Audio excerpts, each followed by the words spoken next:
एक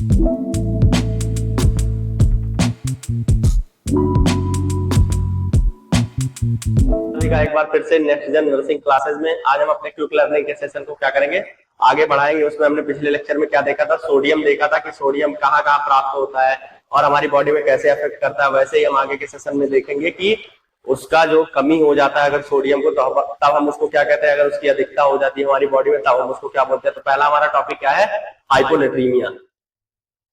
क्या है हमारा टॉपिक, हाइपोनेट्रीमिया। हाइपोनेट्रीमिया क्या होता है, जब हमारे बॉडी में सोडियम का लेवल क्या हो जाए, कम हो जाए, उस टाइम को, उस कंडीशन को हम क्या बोलेंगे, हाइपोनेट्रीमिया। तो हम देखते हैं क्या होता है हाइपोनेट्रीमिया का डेफिनेशन क्या है। Hyponatremia means serum sodium concentration is 135 milliequivalent per litre से अगर हमारा क्या हो गया, कम हो गया सोडियम का लेवल, हमारे कंसंट्रेशन सीरम में सोडियम का कंसंट्रेशन अगर 135 मिली इक्विवेलेंट पर लीटर से क्या हो गया, कम हो गया, उस कंडीशन में हम क्या कहेंगे कि पेशेंट को हाइपोनेट्रीमिया की कंडीशन हो रही है। तो हम नेक्स्ट देखेंगे इसके कॉजेज के बारे में देखेंगे। कॉजेज क्या है, इनएडिक्वेट साल्ट इनटेक। अगर हम क्या कर रहे हैं, इनएडिक्वेट साल्ट को क्या कर रहे हैं, इनटेक कर रहे हैं। मतलब अगर हमारी बॉडी को ज्यादा जरूरत है तो हम उससे कम ले रहे हैं। अगर हमको बॉडी की जितनी जरूरत है उससे क्या कर रहे हैं, हम साल्ट को या इनएडिक्वेट मात्रा में ले रहे हैं, तो उसकी वजह से भी हाइपोनेट्रीमिया होने के चांसेस हो जाएंगे। नेक्स्ट कॉज क्या है, वोमिटिंग। अगर बहुत ज्यादा हमारे क्या हो गया है, फ्लूइड लॉस हो गया है या वोमिटिंग हो गई है हमको, उसकी वजह से भी क्या हो सकता है, हाइपोनेट्रीमिया होने के चांसेस हो सकते हैं। नेक्स्ट हमारा क्या है, गैस्ट्रोइंटेस्टाइनल सक्शनिंग। अगर हम किसी वजह से क्या कर रहे हैं, गैस्ट्रोइंटेस्टाइनल मतलब गैस्ट्रिक या जूस को या गैस्ट्रिक जो लिक्विड है उसको क्या कर रहे हैं, एक्सक्रीट आउट कर रहे हैं और सक्शनिंग कर रहे हैं, क्लीनिंग कर रहे हैं, उसकी वजह से भी सोडियम का क्या हो सकता है, लेवल कम हो सकता है। या अगर पेशेंट को कोई डायरिया की कंडीशन है, डायबिटिक्स हम दे रहे हैं, उसकी वजह से decrease aldosterone disease conditions.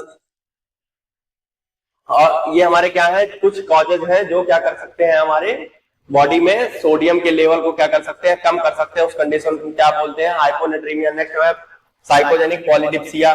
Next हमारा क्या है, साइन एंड सिम्टम्स। अब हम देखेंगे कि कौन कौन से, अगर जो हमको हाइपोनेट्रीमिया हो गया है तो उसकी वजह से कौन कौन से ऐसी चीजें मैनिफेस्टेड होंगी जो हमारी बॉडी में देखने को मिलेंगी। तो क्या है, स्टूपर है, कंफ्यूजन है। स्टूपर मतलब, कंफ्यूजन मतलब कि कुछ जो हमने पहले पिछली लेक्चर में देखा था कि अगर सोडियम का लेवल कम हो रहा है या ज्यादा हो रहा है तो हमारे सेरिब्रम क्या होता है, सेरिब्रल फंक्शन को क्या करता है, डिसबैलेंस करता है या प्रॉब्लम क्रिएट करता है। तो यहाँ पे देखेंगे कि कुछ नॉर्मल कंफ्यूजन उनको हो जाएगी अगर हाइपोनेट्रीमिया हुआ है, या एनोरेक्सिया हो जाएगा, नोजिया एंड वोमिटिंग हो जाएगा, भूख करना लगना और लेथार्जी हो जाएगी, उनको थकान, आर्थोस्टैटिक हाइपोटेंशन और उनको हाइपोटेंशन की भी कंडीशंस होने के चांसेस ज्यादा बढ़ जाएंगे। नेक्स्ट हमारा क्या है, सीजर्स हो जाएगा उनको और हेडेक होने लगेंगे। सीजर्स मतलब चक्कर आने लगेंगे, हेडेक मतलब सर दर्द होने लगेगा और स्टमक क्रैम्पिंग हो जाएगी। अगर हमको सोडियम का लेवल क्या हो रहा है, कम हो रहा है, तो उसकी वजह से हमारे एब्डोमेन में क्रैम्प भी आ सकते हैं। नेक्स्ट हमारा क्या है, मेडिकल मैनेजमेंट।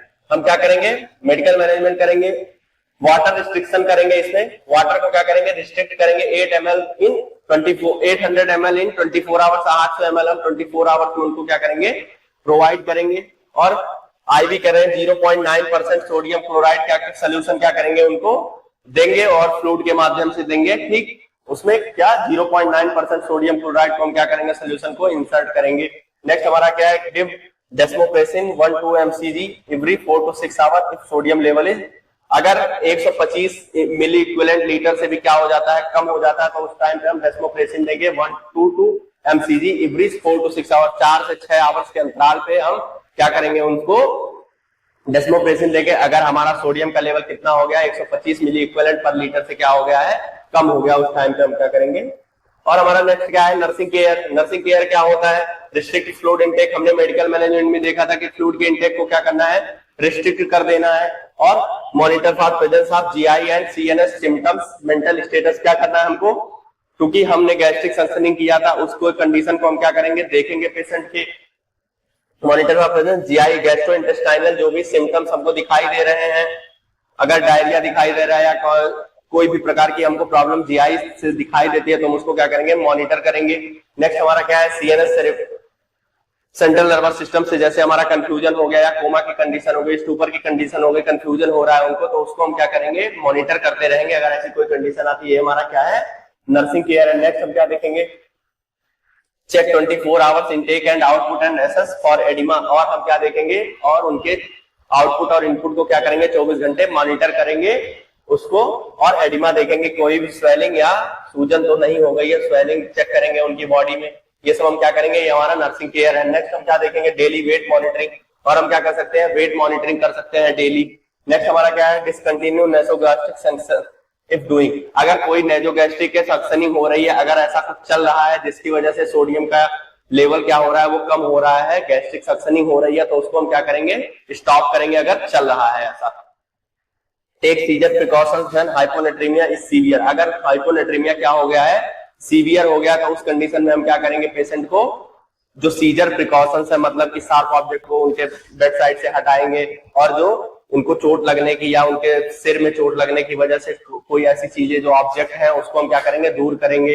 और ये सब सारी चीजें हमारी क्या है, नर्सिंग केयर है। तो हमने क्या देखा है कि हाइपोनेट्रीमिया क्या होता है। हाइपोनेट्रीमिया ऐसी कंडीशन होती है जब 135 मिली इक्विवेलेंट पर लीटर से क्या हो जाता है, हमारा सोडियम कंसंट्रेशन सीरम में कम हो जाता है। उस टाइम पे हम क्या करेंगे, पेशेंट को हाइपोनेट्रीमिया की कंडीशन में रखेंगे, और हाइपोनेट्रीमिया की कंडीशन उसको बोलते हैं, और उसके कॉजेज क्या हो सकते हैं, सक्शनिंग हो सकती है, या वोमिटिंग हो सकती है, डायरिया हो सकता है, या कोई डायबिटिक जो चल रहा है वो कॉजेज हो सकते हैं।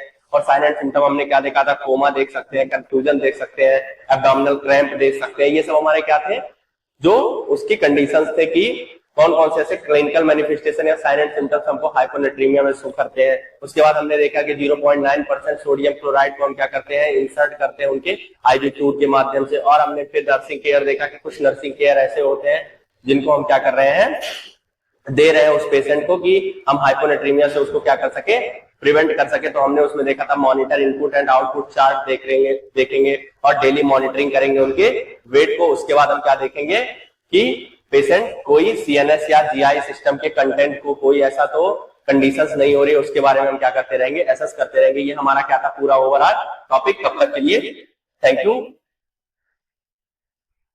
तब तक के लिए thank you so much. Next lecture में हम क्या करेंगे, नेक्स्ट लेक्चर में हम मिलेंगे हाइपरनेट्रीमिया के साथ, उसके कंडीशंस के बारे में देखेंगे, उसमें कौन से क्लिनिकल मैनिफेस्टेशन या कॉजेस दिखाई देते हैं। तब तक के लिए थैंक यू सो मच।